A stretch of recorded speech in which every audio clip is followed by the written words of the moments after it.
पानी चला गया।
कौन है?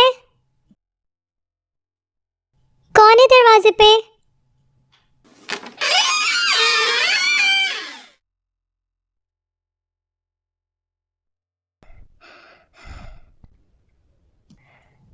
हेलो?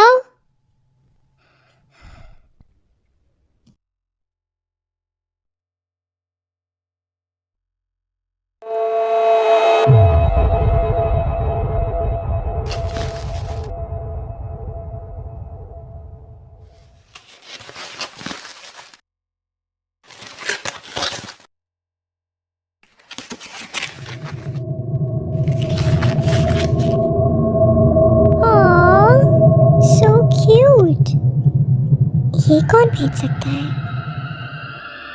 प्रेस मी।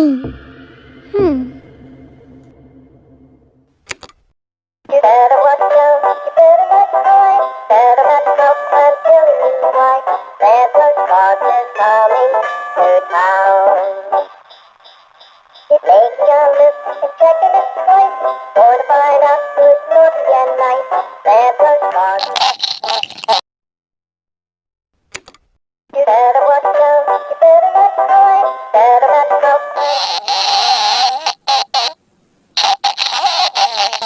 Christmas.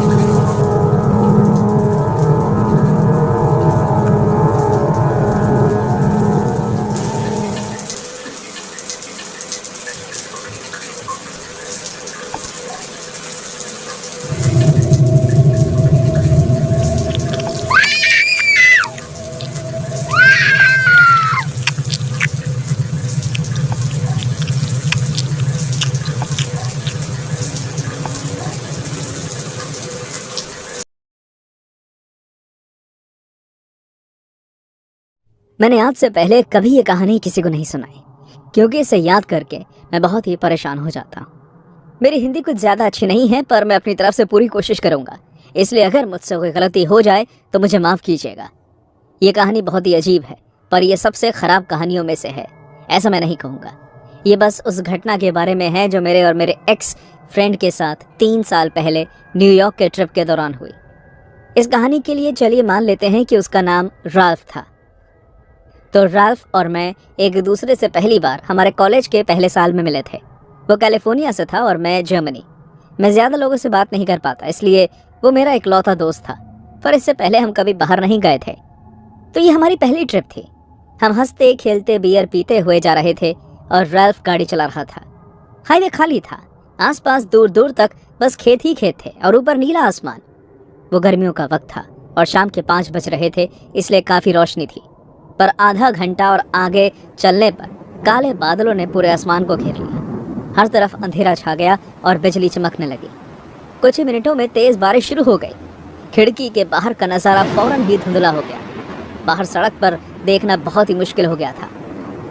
भाई, मैं ऐसे गाड़ी नहीं चला पाऊंगा, हमें रुकना पड़ेगा। ऐसा कहकर उसने गाड़ी को धीरे करके सड़क के किनारे पर रोक दिया। हमने गाड़ी के अंदर बैठकर ही बारिश के रुकने का इंतजार किया। वाइपर्स की लगातार आती आवाज से अब मुझे चिढ़ मचने लगी। क्या भाई, अपनी शक्ल तो देख। बेकार मजाक था यार। खैर, हम हैं कहाँ? मुझे नहीं पता, यह नेटवर्क ही नहीं। मुझे बाहर निकल कर देखना पड़ेगा। थोड़ी बारिश का होने दे। क्या बेकार मौसम है यार। क्योंकि हमारे पास कोई और चारा नहीं था, इसलिए हमने गाड़ी के अंदर ही इंतजार किया। 10 मिनट बाद बारिश कम होने लगी। कुछ दूरी पर एक चमचमाती लाइट बार बार जल बुझ रही थी। पहले वो पर्पल जलती और फिर येलो। मैंने गाड़ी के शीशे का वाइपर चलाया ताकि उसके आगे से ओस हट सके और हमें ठीक से सामने दिख सके। वो एक डंकिन डोनट्स के साइन बोर्ड की लाइट्स थी जो जल बुझ रही थी। शुक्र है, मुझे बहुत भूख लगी थी भाई। चल अंदर चलते हैं। मैं ये देखकर खुश था कि कम से कम हमारे पास वो रात बिताने के लिए सर पर एक छत थी, क्योंकि रात के समय सही रास्ता खोजने में हमें बहुत मुश्किल होती। और मुझे इतना तो यकीन था कि हम भटक गए थे। हम गाड़ी से उतरे। जब मैं गाड़ी से उतरा और मैंने मुड़कर पीछे देखा तो मुझे एक भद्दा सा दिखने वाला काले रंग का कुत्ता दिखा। उसकी एक आंख बंद थी और उसके कुछ दांत टूटे हुए थे। उसके शरीर के कई हिस्सों पर बाल नहीं थे। हमने उसे देखकर समझ आ गया कि वो अपनी जिंदगी के कुछ आखिरी पल जी रहा है। हम रेस्टोरेंट की तरफ जाने लगे और तभी उस कुत्ते ने हल्की आवाज में खर्राहना शुरू कर दिया। मैं और राल्फ ने जब पीछे मुड़कर उसकी तरफ देखा तो वो हमारी गाड़ी के एक टायर पर टांग उठाकर खड़ा था। हम समझ गए कि वो अब यहाँ सुसु करने वाला है। ओए, शुप, आ यहाँ से। जाने दे, पागल कुत्ता है। अबे वो गाड़ी खराब कर देता। राल्फ उसे डराकर भागने की कोशिश करने लगा, पर उसने फिर उसके टायर पर सुसु कर ही दिया। इस बात से गुस्सा होकर राल्फ ने जमीन से एक पत्थर उठाया और उस कुत्ते के सर पर निशाना लगाने लगा। वो पत्थर उस कुत्ते के सर पर जाकर लगा और एक बार उस कुत्ते को कराहने के बाद वहां शांति हो गई। मुझे ये दृश्य देखकर बहुत बुरा लगा। राल्फ बहुत ही आराम से अपनी गाड़ी की तरफ गया। उसने एक लकड़ी की मदद से उस कुत्ते को साइड हटाया और मेरी तरफ वापस आ गया। हाँ, चल। मैंने कुछ नहीं कहा क्योंकि शायद मैं वो देखकर काफी परेशान हो गया था।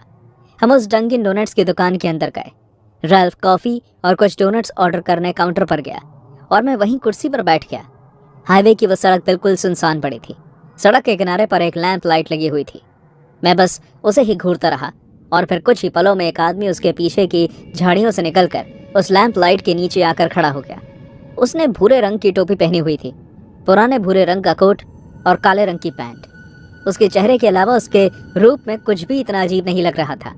उसकी एक आंख बंद थी और काफी सारे दांत टूटे हुए थे, बिल्कुल उस कुत्ते की तरह। उसकी आंख बहुत चमकदार थी। वो अपनी आंख को झपका नहीं रहा था, बस मुझे घूरे जा रहा था। मैं भी उससे अपना ध्यान हटा नहीं पाया जब तक राल्फ ने मुझे आवाज नहीं लगाई। हे लियोन, मैं लाठे ले रहा हूँ, तुम क्या लोगे? हाँ, मेरे लिए भी वही। जब मैंने मुड़कर लैंप लाइट की तरफ देखा तो वो आदमी वहां नहीं था। मैंने इधर उधर ढूंढा पर मुझे वो कहीं नहीं दिखा। कुछ समय बाद फिर से बारिश शुरू हो गई और राल्फ भी खाना लेकर आ गया। मैं आराम से बैठा अपनी कॉफी पी रहा था, जबकि राल्फ अपनी ही बातों में लगा हुआ था कि क्यों उसके पास कुत्ते को मारने के अलावा और कोई चारा नहीं था। अचानक रेस्टोरेंट का दरवाजा खुला और मैं ये देखकर चौंक गया कि वही आदमी जो अभी बाहर खड़ा था अब अंदर आ गया। राल्फ ने भी मेरी ओर देखा और उस आदमी को देखकर चौंक गया। डैम, ये आदमी तो उस कुत्ते के जैसा दिखता है ना? वो आदमी काउंटर तक गया और उसने वहां काम कर रहे लड़के को $10 का एक पुराना नोट दिया। उस लड़के का व्यवहार उस आदमी के साथ काफी आम लगा। उसने उसे एक कप कॉफी और कुछ डोनट्स दिए। उस आदमी ने अपना खाना उठाया और हमारे पास वाले टेबल पर आकर बैठ गया। राल्फ और मैं एक दूसरे को देखने लगे और फिर डोनट्स खाने लगे। हम जानते थे कि हम इस जगह पर कुछ वक्त के लिए अटक गए हैं, इसलिए हम और कोई मुसीबत मोल नहीं लेना चाहते थे। हम आराम से अपना खाना खत्म कर रहे थे कि तभी हमें अजीब तरीके से कराहने की आवाज़ आने लगी। मैंने देखा कि वो आवाज़ हमारे बगल में बैठा वो आदमी कर रहा था। मैंने उसकी तरफ देखा और वो भी ज्यादा अजीब तरीके से खाने लगा। वो डोनट्स को पहले अपने हाथों से कुचलता और फिर अपने मुंह में डालकर चबाने लगता। ये इस तरह क्यों खा रहा है? मुझे नहीं पता, शायद हमें निकलना चाहिए। क्या? बाहर अभी भी बारिश हो रही है। मैं ऐसे मौसम में गाड़ी नहीं चला सकता, बहुत रिस्क है भाई। ठीक है, तो जब तक ये यहाँ से चला नहीं जाता शांति से बैठे रहे। उस आदमी ने अपने सारे डोनट्स खत्म किए और फिर मुझे एक बड़ी सी मुस्कान दी। उसके टूटे हुए दांतों में डोनट्स के टुकड़े लगे हुए थे। मैंने फौरन उससे अपना मुंह फेर लिया कि कहीं उसका मुंह देखकर मैं उल्टी ना कर दूं। वो आदमी खड़ा हुआ और दरवाजे से बाहर निकल गया। हमने चैन की सांस ली कि शुक्र है वो आदमी यहाँ से चला गया। थोड़ी और देर बारिश होती रही और फिर बंद हो गई। हम भी डंकिन डोनट्स के उस आउटलेट से बाहर आ गए और अपनी गाड़ी की तरफ वापस जाने लगे। हमने अभी कुछ कदम ही आगे बढ़ाए थे कि तभी राल्फ ने मेरा हाथ पकड़ लिया और कहा, तूने सुना वो? क्या सुना? तू किस बारे में बात कर रहा है भाई? शांत, सुन। मैंने ध्यान से सुना और फिर मुझे सुनाई दिया। कोई इस अंधेरे में झाड़ियों के पीछे से हम पर गुर्रा रहा था। हमने अपनी रफ्तार बढ़ाई और तेजी से गाड़ी की ओर चलने लगे। हम बस गाड़ी में बैठने ही लगे थे कि एक बड़ा सा पत्थर राल्फ की तरफ उड़ता हुआ आया और राल्फ एकदम से पीछे मुड़ा। वो पत्थर राल्फ को तो नहीं लगा, मगर उसकी गाड़ी के शीशे को उसने चूर चूर कर दिया और उसकी बहुत तेज आवाज हुई। आवाज सुनकर डंकिन डोनट में काम कर रहा लड़का बाहर आ गया। हम 1 इंच भी वहां से नहीं हिले क्योंकि हमने ऐसा कुछ भी होने का अनुमान नहीं किया था। उस लड़के ने पूछा, क्या हुआ? और तभी अंधेरे से एक जानवर के गरजने की आवाज आई और हमने उस आदमी को एक पेड़ से कूदते हुए देखा। एक ही क्षण में वो अंधेरे में कहीं गायब हो गया। इस आदमी की आखिर प्रॉब्लम क्या है भाई? कौन वो? वो तो ऐसा ही है, खुद को बहुत बड़ा जादूगर कहता है कि वो किसी भी जानवर का रूप ले सकता है। क्या? हाँ, पर वो कुछ नहीं कहता जब तक आप उसे कोई नुकसान ना पहुंचाएं। तुम्हें इस आदमी से डर कैसे नहीं लगता? पहले मुझे लगता था, पर फिर हम दोनों एक तरह के दोस्त बन गए। वो आता है, पैसे देता है, अपना खाना खाता है और चला जाता है। सच कहूँ तो मुझे उसने कभी परेशान नहीं किया। खैर, आप लोग संभल कर जाना, ठीक है?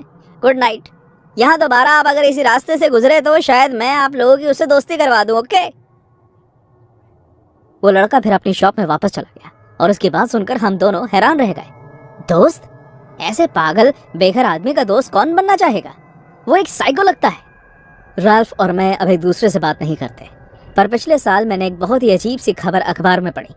वो खबर एक बेघर आदमी की थी जिसने एक डंकिन डोनट में काम कर रहे लड़के की उसी की शॉप में हत्या कर दी।